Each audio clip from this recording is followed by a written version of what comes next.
زندہ رہیں گے۔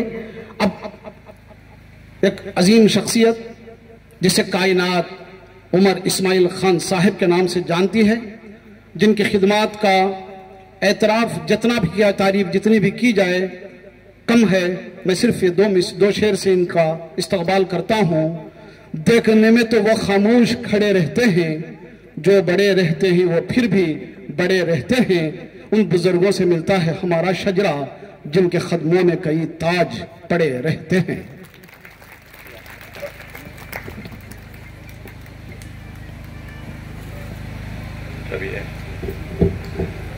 بسم اللہ الرحمن الرحیم۔ السلام علیکم ورحمۃ اللہ وبرکاتہ۔ احمد صلی اللہ رسول الکریم۔ الامین ایجوکیشنل سوسائٹی کو ہم جو ہے الامین موومنٹ بولتے ہیں، اس لیے کہ یہ جو الامین جو کام کر رہی ہے صرف الامین ایجوکیشن سوسائٹی کے کالج اسکولز میں یہ کام نہیں ہے۔ آپ کون سے بھی اسکول میں پڑھ رہے ہوں، لیکن اگر ہم قوم کے بچے ہیں تو آپ الامین موومنٹ میں شامل ہیں۔ اسی لیے اس طرح کے پروگرام ہم کرتے ہیں تاکہ سارے قوم کے بچے کو فائدہ ہو۔ تقریباً اس پروگرام میں 60 اداروں تک ہمارے سٹاف پہنچے ہیں اور انوائٹ کیا ہے اس پروگرام میں شامل ہونے کے لیے، اور تقریباً 600 بچوں نے حصہ لیا ہے۔ یہ بہت بڑی تعداد ہے۔ پچھلے سال 450 بچے آئے تھے، اس بار 600 آئے ہیں۔ اگلے سال انشاءاللہ اور زیادہ بچے آئیں گے۔ تو یہ ہر الامین کا موومنٹ ہے۔ الامین موومنٹ میں یہ ہماری کوشش ہے کہ جیسے آپ دیکھیں کہ نیو یارک میں ایک مسلمان میئر الیکٹ ہو کے آئے ہیں، تو ہم سب کو خوشی ہوئی کہ ایک مسلمان میئر الیکٹ ہوا ہے۔ اسی طرح سے کہیں پہ بھی مسلمان ترقی ہے، ہم سب کو خوشی ہوتی ہے۔ ابھی میں دیکھ رہا ہوں کہ یہ جو ونرز کی لسٹ ہے، فرسٹ پرائز میں کہیں الامین کے بچوں کا نام نہیں ہے۔ فرسٹ پرائز میں پورے دوسرے کالجز کے بچے ہیں، لیکن ہم کو بہت زیادہ خوشی ہے کہ بڑی ایمانداری سے یہ پروگرام کیا گیا ہے، یہ ٹیسٹ لیے گئے ہیں، اور جو بچے جیتے ہیں وہ پورلار کے الگ الگ ڈسٹرکٹ سے بچے ہیں۔ تو یہ بڑی خوشی کی بات ہے۔ تو ایسا یہ پروگرام ہمارا چلتا رہے گا، اور ہم بہت خوشی ہے کہ دوسرے بچے جو ہے آگے ادھر بہترین اپنا یہ کیا ہے، پروگرام جو ہے اپنا پریزنٹیشن دیے ہیں اور پرائز جیتے ہیں۔ اور ہمارے ماشاءاللہ جو چیف گیسٹ ہے مولانا محمد علی قاضی صاحب، صرف ایک فون کال کیا میں ایک دن یہاں پہ آ کے، مولانا ایسا پروگرام ہے کہ آپ آ سکتی، تو فوراً 10 سیکنڈ کے اندر ان کا جواب یس ہو گیا، فوراً آ گئے۔ تو ایسے لوگ جو ہمارے ساتھ آتے ہیں، ہماری ہمت بڑھتی ہے، ہماری طاقت بڑھتی ہے۔ یہ لوگ ہمارے ایک دم ہمارے رہبر ہیں، دوست ہیں، ساتھی ہیں، ہمارے محسن ہیں۔ تو بہت شکر گزار ہوں مولانا کہ آپ فوراً آ گئے اور آپ کی بہترین تقریر سے بچوں کو جو ہے آپ نے، اور عزیز بلگامی صاحب آپ کا بھی بہت شکر ہے، آپ بڑے 2 نظم لکھ کے آئے ہیں الامین اداروں کے لیے۔ یہ ہمیں یہ انشاءاللہ ہمارے آفس میں ایک اچھی جگہ یہ 2 بھی لگائیں گے تاکہ ہر کو جو ہے یہ یاد رہے، موقع یاد رہے۔ الامین کی جو اس کیمپس میں زیادہ محنت ہے، میرے دوست جو الامین کے جوائنٹ سیکریٹری ہیں افضل ابراہیم خان، ان کی محنت ہے۔ یہ اکثر آتے ہیں، ہاسکوٹے میں کام کرتے ہیں، کولار میں کام کرتے ہیں، صبح سے آتے ہیں رات تک رہتے ہیں۔ یہ جو کیمپس میں جو ہاں، یہ صرف ایسا نہیں کہ ہم پروگرام کر رہے ہیں، سال بھر یہاں آتے رہتے ہیں۔ انفراسٹرکچر ڈیولپمنٹ ہوتا ہے، نئے کلاس رومز میں ریپیئر ہو رہے ہیں، نئے کلاس رومز بن رہے ہیں، بلڈنگز کو جو ہے پینٹ کیا جا رہا ہے، نئے واش رومز بن رہے ہیں۔ آپ لوگ اگر موقع ملے تو اسکول میں دیکھیے کتنے اچھے انداز سے نئے واش رومز بنے ہیں۔ انشاءاللہ اب یہاں یہ اسکول میں بھی، انگلش اسکول کے بھی نئے واش رومز کل جو ہے کانٹریکٹر آ کے دیکھیں کہ وہ بھی کام بھی شروع ہوئے گا۔ کچھ نہ کچھ ڈیولپمنٹ چلتا رہتا ہے، رزلٹس بھی اچھے ہیں، اکیڈمکس بھی اچھے ہیں۔ یہاں کولار کی جو سٹاف ہے، پرنسپلز اور سٹاف ہیں، بہت ساتھ دیتے ہیں، بہت اچھے لوگ ہیں، بہت نیک لوگ ہیں، اور ہمارے ہر کام میں ساتھ دیتے ہیں۔ اسی لیے ایک ٹیم ایفرٹ سے اتنا کام ہو رہا ہے۔ اور جو ہماری محنت ہے یہ نئی نسل پہ محنت ہے۔ اب ہم سب جو ہے سینئرز ہو گئے، اور کتنے سال جئیں گے، کتنے سال صحت مند جئیں گے، اس کے بعد کیا ہوتا ہے اللہ کو معلوم، مگر جو ہے نئی نسل ہے ان کو جو ہے ہمیں تیار کرنا ہے۔ میرے والد جو ہے جب انہوں الامین موومنٹ شروع کیا، ہمیشہ یہ فکر تھی کہ میرے بعد کون سنبھالیں گے ادارے۔ تو یہ ایسا نہیں تھا کہ جب تک میں انتقال ہو جائے میں ہی کرسی پہ بیٹھا رہوں، کوئی نہیں آئے اور سب سے